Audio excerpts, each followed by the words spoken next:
Hello and welcome to or welcome back to the Meta Performance Podcast, where we bring stories of high performers getting after it in all aspects of work, sport, and life. And today you have another coaching chat. It's me and Michael behind the mic. Hey, check 1, 2, 1, 2. And we're just going to chat about a topic that has been trending. I'm sure all of our listeners have heard plenty of things about AI, all the things. And at Meta Performance, we are coaching. Or coaches, where we coach. So we thought it'd be interesting to bring the listeners along while we chat about AI in coaching or AI coaches. And this is top of mind for me because, another hat that I wear is as a enterprise leader in talent development, where I lead our coaching and teaming initiatives. And we are on the brink of rolling out a pilot of an AI coach, which is really exciting. We're rolling it out for 5,000 people spread across the world, different roles, different kind of divisions. Their work parameters are varied.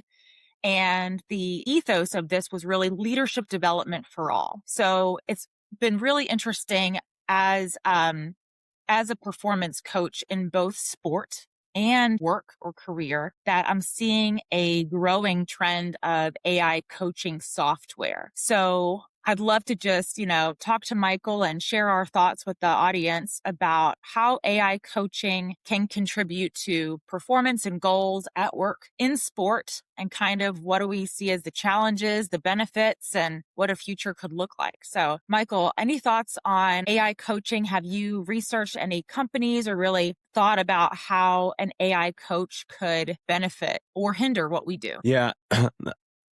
As we started seeing it kind of come into play in the coaching realm, of course, I was like, uh-oh, Mm-hmm. what's this about? And as I've started to dig into it and and it's evolved, AI is evolving. I think one of the challenges with AI is every company feels like if they're not talking about AI, people are going to think they're falling behind.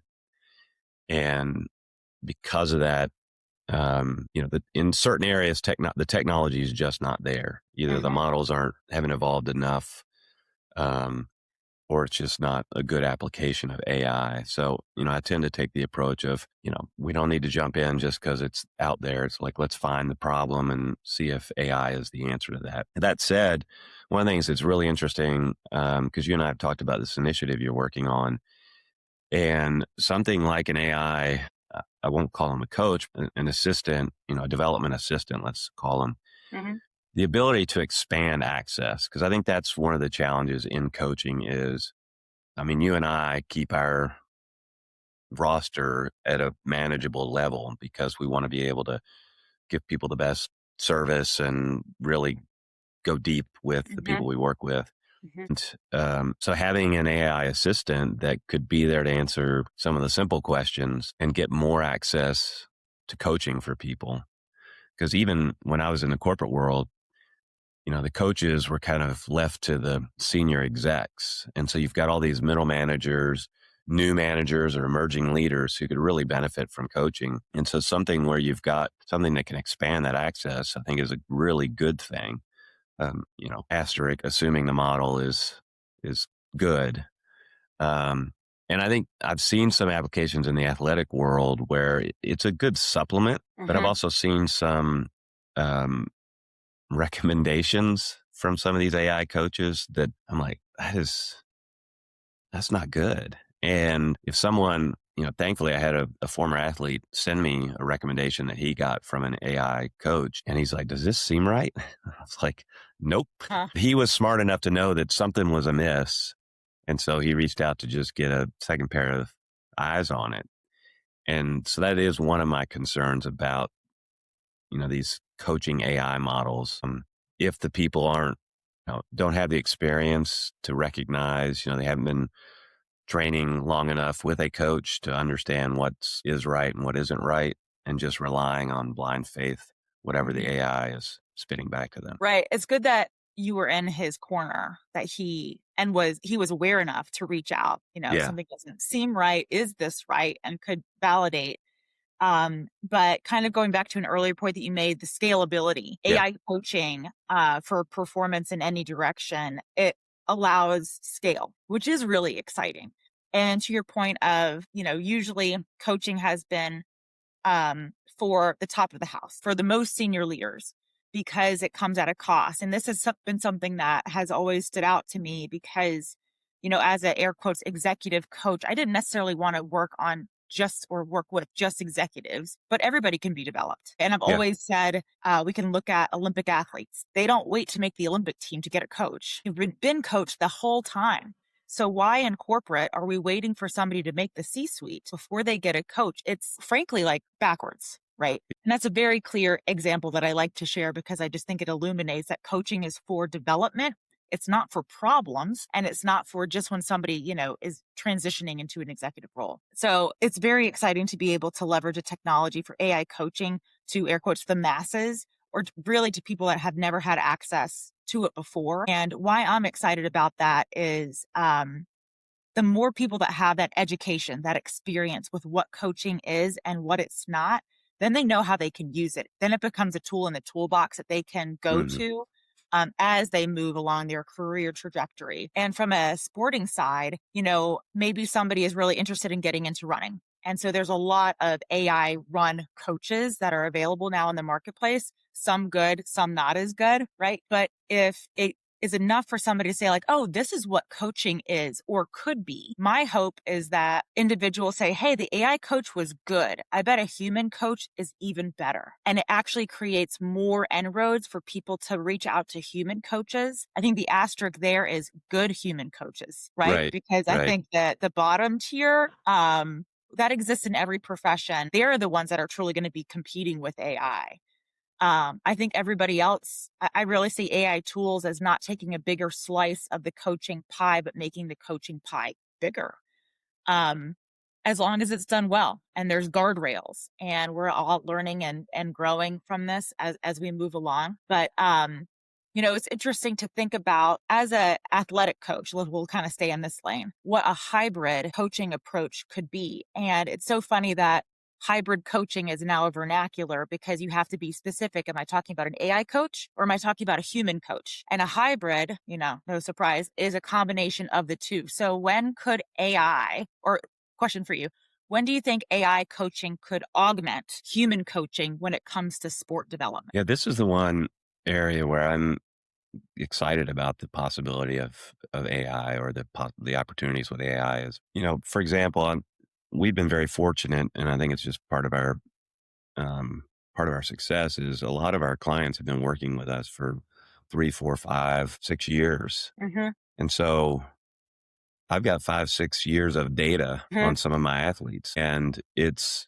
a lot of work to like go back and say, well, like an athlete's, we were working on a plan for her for this big bike race, and she was like, I want to feel like I did last August. And so I had to scan back through Mm-hmm. uh, what we were doing leading up to last August to find, okay, let me see what we were doing. Let's check all this. If I could just point AI and do an analysis of all 5 to 6 years of her data and find those spots where she was really performing well, Mm-hmm. or her fitness was really strong, then I could really hone in on these are the things that seem to be working at that time. Mm-hmm. And I think that's where be it just being able to point an AI at all this data that we have, this rich data, Mm-hmm. um, to be able to help me analyze stuff, look back, see spot trends.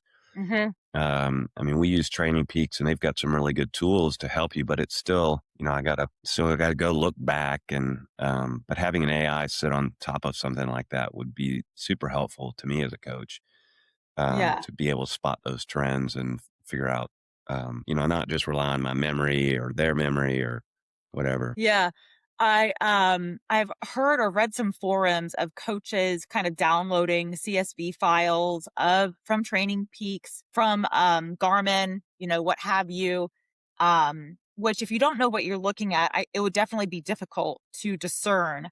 But then you have that data file and you can upload it into an LLM of your choice and do a data analysis. And I should dabble with that. I haven't quite Hmm. yet on the leadership coaching side, I do take notes. And while I don't query the notes with an AI, I already have that document kind of live and available that I could upload.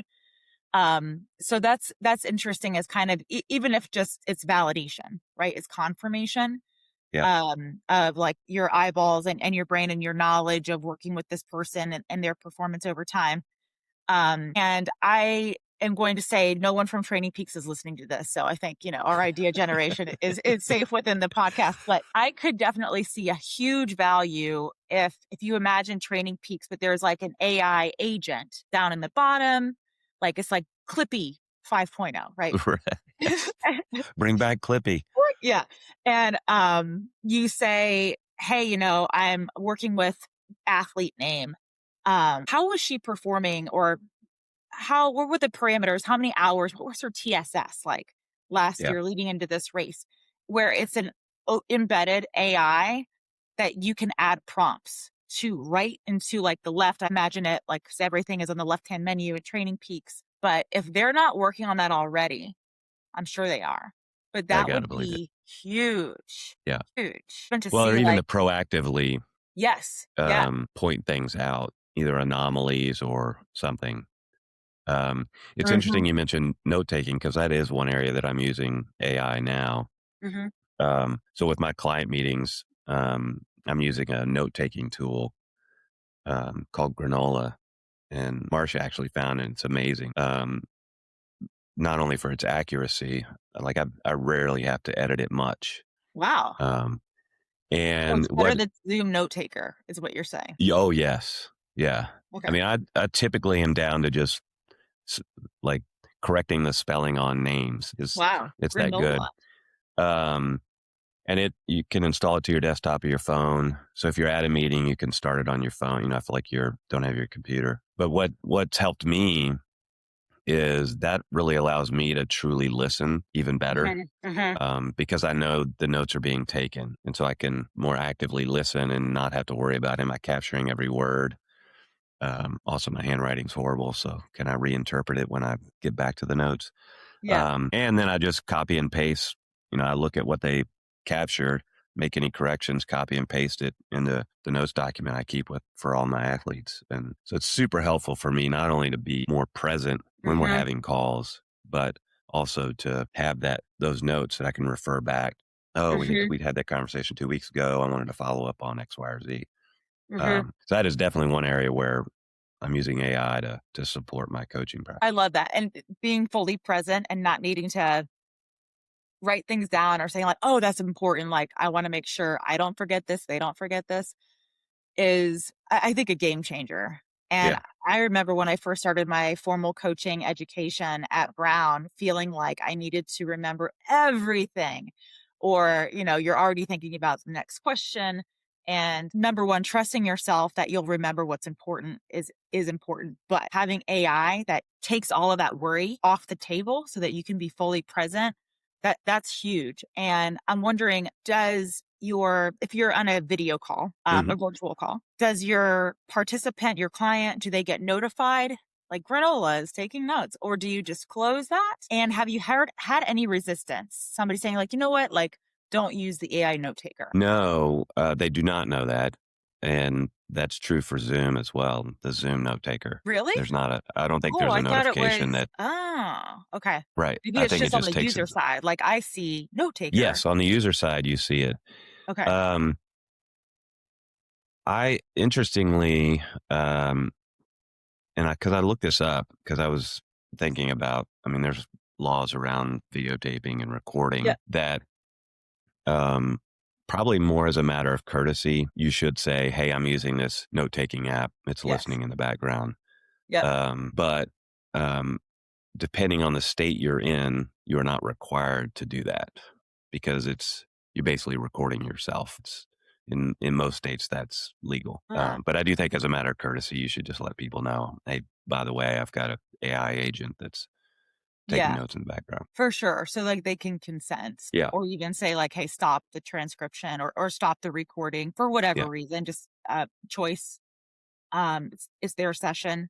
And second part of that question, you've never had anybody say like, you know what? No, like, let's not use AI. No, no. Same. I've never heard anybody in all different types of contexts say like reject using AI, um, which I think is really fascinating because people are inherently curious. Like, what does this mean for me? Kind of how we started the podcast. Like, whoa, like, am I going to be obsolete now? There's so much fear and unknown, but yet people are still accepting and willing Yeah. to learn. Well, the great thing about Granola, and it's the only tool I've played. I have used this. I've tried the Zoom one, Hmm.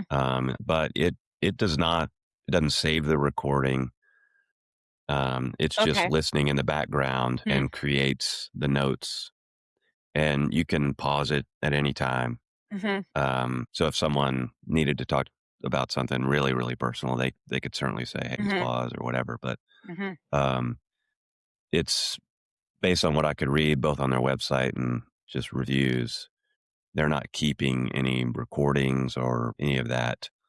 Um, so there's less concern versus like a video call that you record or something. Yeah, more security.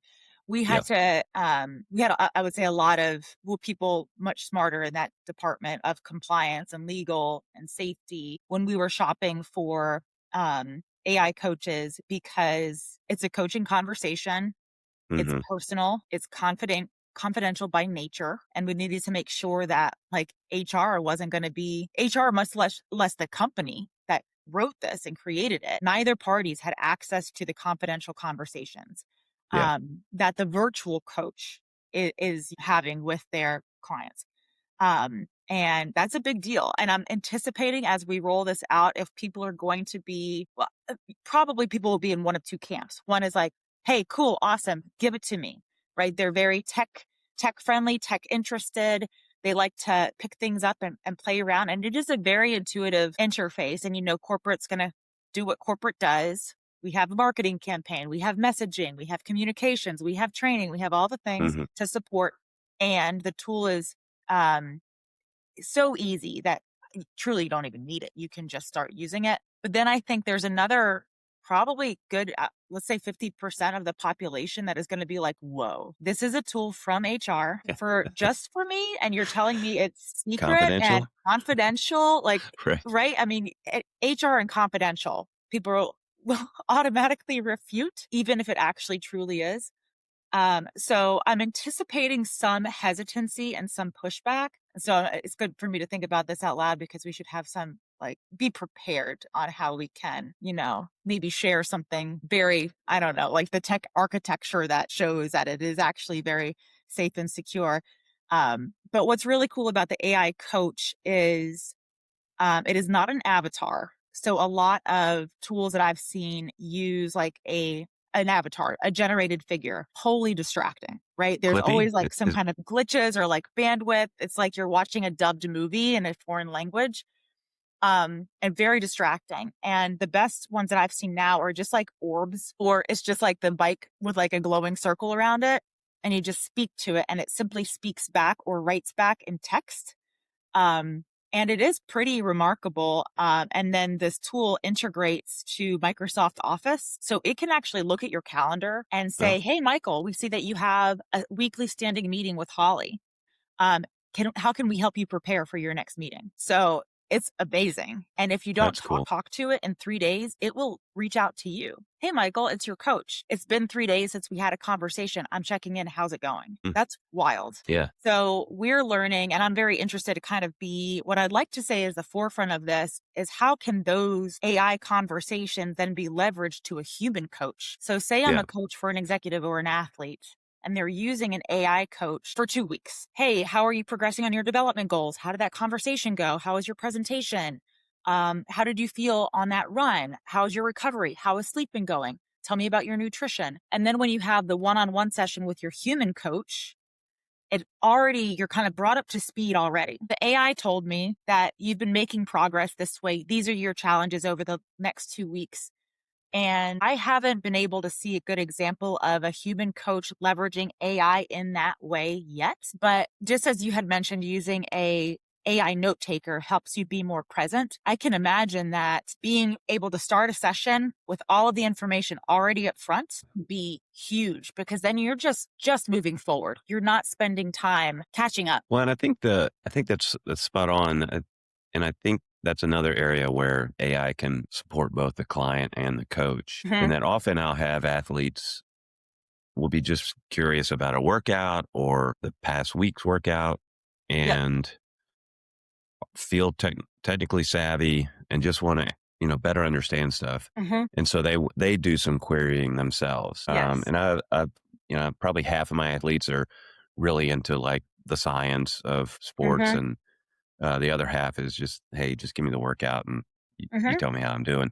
So the first group would probably be more prone to just, I want to see what was going on. But then to be able to have that on my side was like follow up on that. Hey, I noticed you were, looking into this. Did you get your answers to, whatever your question was? Did you want to go deeper? But I think it would help a coach by getting some of those lower level, just quick question things out. Yes. Um, and then allow that personal relationship, the coaching side, to go deeper into, Mhm. longer term strategy, or just a lot deeper on things than just those superficial, like, why did I not feel great during this Yes. workout? Yeah, the actual Um, coaching versus the training yep, program per se, right? I mean, yep. there's very closely overlapping, but yeah, I think that that's really fascinating. And what was coming to my mind was um, not that all of those questions are coaching conversations, but my thought is gonna escape me. It was good. It was so good. It's so good, damn. That uh, it'll come back to me. It'll come back Yeah. anyway. We've been kind of talking about the role of AI and this hybrid coaching. And also love to talk about, because this is picking up from our podcast we had a couple of weeks ago with Madeline, the other hybrid coaching, which would be, yes, we work with athletes. Yes, we work with professionals. That blended coaching Yeah. of, Yes. because a lot of the professionals we work with are also athletes, and a lot of the athletes we work with are also professionals, Yep. or they've just got a lot going on in their life, and would love to help, try to bring that a little bit more in harmony. Mhm. So I'd love to get your thoughts on, how do you think about that type of blended coaching? In fact, I think you've got a client that you're doing that now, at least one that you're Mhm. doing that now. And what have you seen work? What hasn't worked? Yeah. I actually have a few. And it is fun, to have the full picture. Um, Training Peaks is great. I'll kind of like start with the sport lane. Training Peaks is great because the platform I think is really powerful. It's our communication platform, right? It's not just the training of like what to do when, with like aggregate data, and performance over time, but it's that communication tool for the qualitative feedback, which I find to be the most helpful Mm-hmm. and informative. Um, but then, they lead into actual conversations, one-on-one conversations where we talk about other aspects of life, right? So we're talking about the sport performance, but we're also talking about work performance, life performance. How are we integrating it all? And then what do we want next? Are we moving towards our goals? Have our goals shifted? Are we still in alignment? Is there anything coming up in the near future, far future? How do we need to adjust? And I think it's very natural. I would say most of my clients, they don't have a hard time kind of toggling between work self, sport self, personal Mm-hmm. self. They play big. It's something that you like to say, they play big. And I actually think it's just like there's individuals that are going to be very kind of AI or tech averse. I have met many individuals, and I encourage them to play big, right? But they maybe either one don't want to, or they feel very uncomfortable. Like, no, this is a work conversation. This is work performance. I'm talking about work. You're not going to know Mm-hmm. about my kids, my relationships, my hobbies. This is a work conversation. And I do struggle with that a bit. And I'm always curious why people constrain themselves when working with a performance coach. And I'd love to hear your reactions to that. I'm hoping that as time goes on and there's so much more sports science, there's so much more information available to all of us all the time, that individuals, leaders will see the value in cultivating mind, body, soul, but like doing it in a really sophisticated way, right? That Hmm. can sound woo woo, like saying holistic sounds woo woo, but we have science. We use biometric data, right? We're having quantitative and qualitative data. That's actually not woo woo at all. And maybe more people will see the value then in being who they are, not just a part of who they are in the conversations. Yeah, I think I think part of it is I don't think there are a ton of coaches like us that do this blended, have the ability to do this blended coaching. I Hmm. think you've got executive professional coaches, and then you've got athletic coaches. So I think we're a little unique in that some of the hesitancy or lack of interest, let's say, may Hmm. just be because they hired us for one thing and may not even be aware that, hey, we also do this thing. Yep. Yep. Um, the one about people more putting walls around the conversation, I think that's the real opportunity because it's something's going on. Yes. Yeah. Like, why do you want to, like, when you get home, you can't just like at the door flip the switch and be like, okay, now I'm Right. partner and dad. Right. And if you can, you should be studying because That's I've never, amazing. yeah. I've never seen it, never experienced it. Yes. Um, so this thought of like that to me would suggest as a coach hearing that, to the extent I can, I want to dig into that. Hmm. Um, Hmm. just because I mean, it's just not practical to think you can just say, okay, I'm just going to flip a switch and switch modes. Right. But I think the bigger thing is, people may not be aware, um, that there are coaches that can work with you for both your athletic endeavors and your professional development, which, we always say work, sport, and life. And we think helping manage that does help you improve your life, Hmm. dramatically. But yeah, I think it's just there's just not a lot of coaches that do that. I think that people just don't, if they have, depending on how they hire us, Yep. may just be in that context. That's who I go to for my athletic thing. Right. Um, Right. so Yes. And to no fault of their own, I mean, that's the predominant business model, sure. right? Which, I know when we started Meta and we wanted to work and grow in this way, we didn't know if it was going to work necessarily. Maybe me more than you, but like, we've always said, like, we're on to something. And it Uh-huh. has grown really organically. And I think that speaks to there are clients, right? We don't have to work with everybody. Not everybody's our client. I affectionately say type A plus. But hopefully there'll be a growing trend of people that are more willing to bring their full self, and we look forward to seeing that happen. But I'm curious, kind of next question where my mind is going is the leaders of tomorrow. So kind of with our growing subset of like holistic mind, body, soul, person, whole person performance coaching, and thinking about leadership. Where do you see leaders developing, like the best leaders of tomorrow? What are their behaviors and actions, and kind of how are they taking care of themselves to ensure sustainable performance in the future? And realistically, in my mind, I'm thinking about people that are maybe in their late teens or early 20s right now, Hmm. that in 10, 15, 20 years are going to be in influential, powerful positions. What habits or what do you think will be most important to those types of leaders? I think the sooner, I think building the habits are super important. I mean, I look back now over my career and I think like, God, why didn't I start doing this stuff back in my 20s? And when you Because say there were this a couple. stuff, what do you mean? So things like really spending time understanding who I am, spending time understanding things like what are my core values, what's really important to me. Mm-hmm. Um, because to be honest, there were times where I was chasing a title and found out that wasn't the answer. That's the old arrival fallacy. When I get made director, life is going to be a breeze. Mm-hmm. Um, so I think spending that time when you're younger, Although I'd argue spend the time regardless of where you are Hmm. in the Just start. age spectrum, is really starting to do the work to better understand yourself, um, how you present yourself to the world.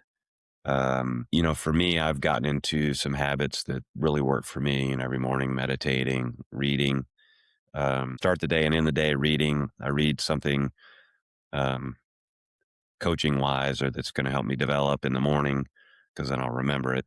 And then I read something personal in the evening just to wind down. So I think getting into those habits where you are really thinking about your health, your mindset, um, because those are the things that are going to really carry you through as you take on these new roles or leadership opportunities. Hmm. Um, in our last week's podcast, I recounted when I got promoted to director. In reflection, the reason that was some of the hardest times was I wasn't ready for it. I mean, I was a really strong individual contributor. I could lead teams. All signs pointed to that someday that's the right direction for me. But I was put in that role way too soon. Did Mm, not have great support from my leader at the time, and I mean, it just felt like every day I was going in and getting my head kicked in. mm. Um, and it finally took another leader coming in and realizing the situation I was in and really building me back up. Wow. And I think Good for had them. I had these habits or behaviors of, knowing myself, I would have recognized what was going on and probably would have asked for help. I'd like to Yeah. think that I'd be enlightened enough to ask for help. Um, and maybe that's one of the behaviors is as you're going along is to find um, those mentors that can help you not only support you positively, but also call you on your BS. Hmm. Um, work with a coach. Hmm. Um, I think there's we were talking about this with Madeline a few weeks ago about people seem perfectly fine with hiring a coach to help them train for a marathon or lift weights or whatever, but something keeps them from hiring a coach for their professional development. And Hmm. unfortunately, as we talked about earlier, that tends to be kept to the senior execs and not to these emerging leaders who really need the help the most to develop Yeah. into who they can be.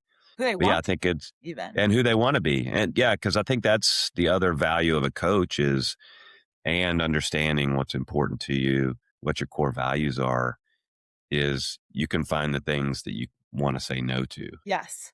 Yes. quicker Which is just as versus valuable. super valuable. And so when I work with folks and, they're struggling with something, we often, when we get back to, well, here's your core values, is there a disconnect here Hmm. between what's important and what's going on at work? Yes, I now see it. So it's, you know, how do you help interpret the signs that you're feeling? Um, so that you can either say, this isn't for me and I need to find my way out of this, or no, it's not a misalignment. I'm just misinterpreting the situation or something else is getting in the way. And so how do we move through that? But establishing those habits early is really, then you've got to really, just like endurance training, do a lot of zone two, get that good foundation Yeah. so that you're ready to sprint when the time comes. Yeah, I love that. Well said. I like that analogy with zone 2 as well. And thinking about why somebody would like it's much easier to hire a coach to, this isn't us, but like bench 200 pounds, lose 50 pounds of weight, or run a marathon, right? It's very outcome driven. It's like, oh, I want to Hmm. achieve this specific outcome. So I'm going to hire somebody to help me get the outcome. And I think where people get it wrong or maybe misconstrued in leadership coaching is they don't even know what the outcome is, especially when you're young, right? Because we're talking about future leaders. So people that are beginning their career trajectory, oftentimes people are just happy to be where they are and they're willing to take what they should be doing from other people without taking that meaningful pause or introspection to say, what do I want? What outcome is actually meaningful for me? And then how can you create a path to make it happen and or a way for you to know when you're off the path? And Yeah, that's that's a midlife interesting. crisis, right? That's the recipe for a midlife crisis when Right. people wake up in midlife whatever, age range that is. And they're like, who am I? How did I get here? It's because they lived a life, in this example, for someone else or many other people without understanding what it is meaningful for them, what outcomes they want. Yeah, I think when you get into you're right in that athletic coaching is typically, I mean, there's an outcome we're shooting for, whether it's just increased fitness. I've got a race that I want to prepare for. Hmm. Um, and there was something that Deborah Clary, who was on our podcast last week, said that really resonated with me. And I think this is how I think about it when I'm working with professionals is I think you have to get to the feeling level versus the outcome. Ooh, yeah. And how do you want to feel Hmm. in 10 weeks? How do you want to feel about your job? How do you want to feel about your performance versus an outcome of, um, give you an example. I had a young man on my team years ago and he wanted to have a coaching conversation. I was like, great. So we came in and we were talking and I said, hey, can you rank these things for me? And I said, title, money, scope or impact of your work. And then I said, you can add a fourth variable if you're choosing. And he put title number one, money number two, and scope number three. And I said, I don't think I can help you. And he was like, why not? I said, because that's an outcome that relies on things that are far outside of your control, my control. Is a director position open? Is it the Hmm. right position for you? Hmm. But if we get to the feelings, like how do you want to feel at work? I want to feel confident. Okay, let's work on that. How do we instill more confidence? But I just thought that was really such a great way to think about what we do and how can we, since it's working with a professional is not outcome driven per se. Right. But, just kind of champion that. Such a great example you articulated. What do you think happens to a individual contributor that is very confident at work? What outcomes might happen? They get promoted. Yeah. They Yeah. perform better, right? Because they're aligned, they're feeling confident. They don't second guess themselves or need validation constantly. And so it can actually it may seem like you're not focusing on the outcome, but the outcome might happen anyways, but you're focusing on feelings. Right. Right. And you certainly can identify opportunities. Yes. I had a guy on my team who super, super smart, super hard worker, always just super creative. No problem in a small group setting or one-on-one articulating his idea. But he hated, like, had such stage fright over presenting. So we identified it as something he wanted to work on. I said, well, there's a couple of ways to do this. I said, I can throw you in the deep end or we can Exposure therapy. yeah, some exposure therapy. And thankfully he was very brave and said, I'll take exposure therapy for 500, please. Yeah. And so I just created some opportunities for him to present in a big group. And some of them were excruciating to watch. And just because I could see, I knew what was going on inside and what he was feeling. Hmm. But each time he just kept getting up every opportunity and just Impressive. kept getting better and better. But, it's those things about, finding the things to get those opportunities for them to work on. Yeah. And then somebody who's supporting you, Hmm. right? Like we really don't achieve any outcome on our own, right? And I'm going to like draw an arch back to the beginning of the conversation. Like it could be an AI, it could be a human. And I think most realistically in the, future, it will be hybrid. We'll be able to get support from technology and we'll be able to get support from people. But that's the one thing that is consistent is we need something, right? Depending Hmm. on what you're what you gravitate to, that can believe in us or at least show us that it's possible or support us along the way, that we don't have to get it right the first time, that we're allowed to figure it out or get sets and reps, right? We're allowed to build the muscle. Um, and I think that's the game changer. And Yeah. again, that is the power of a coach. It's not needing to, raw dog life Right. alone. Sorry, that's terrible. But, people that are more inclined to ask for help, use support, bring people in. Yeah. Those are most likely going to be the best leaders in the future. I agree. I agree. And I Hmm. think part of it, we use the toolbox analogy a lot when we're talking about both coaching and sport but I think it's also figuring out using the right tool for the right purpose. Yep. Yep. Because I think typically that's where I've seen AI coaching go wrong. And even one-on-one coaching, if you're not availing yourselves of the power of one-on-one in-person 100%. coaching, you're not getting your money's worth. Yes. To leaning into conversations, being vulnerable, being transparent, that's going to get you the most bang for your buck. Just like a Um, prompt for yeah, AI. yeah, It can be a cheap, short, easy prompt, or it can be really in-depth architecture, and the value you get out of it will change. yeah. Well, and I think as we're winding down, and I'm excited about to see where how these things are going to start to blend and merge. We're certainly keeping our pulse on it, our Mhm. fingers on the pulse, just to um, you know help both our clients, but also to understand where it's going and see what opportunities the blend of technology, athletic, and professional coaching can offer folks. Yeah, awesome. Well, good chat, Yeah, and thanks for your time, and we'll keep it rolling. Stay tuned for more episodes, but if I will give a plug for your previous episode with Nancy. Um, that was fantastic. Really great conversation. So if people are listening to this and they did not hear that previous conversation, go check it out. Worth your time to listen to. And yep. with that, we will sign off. Thanks, everyone.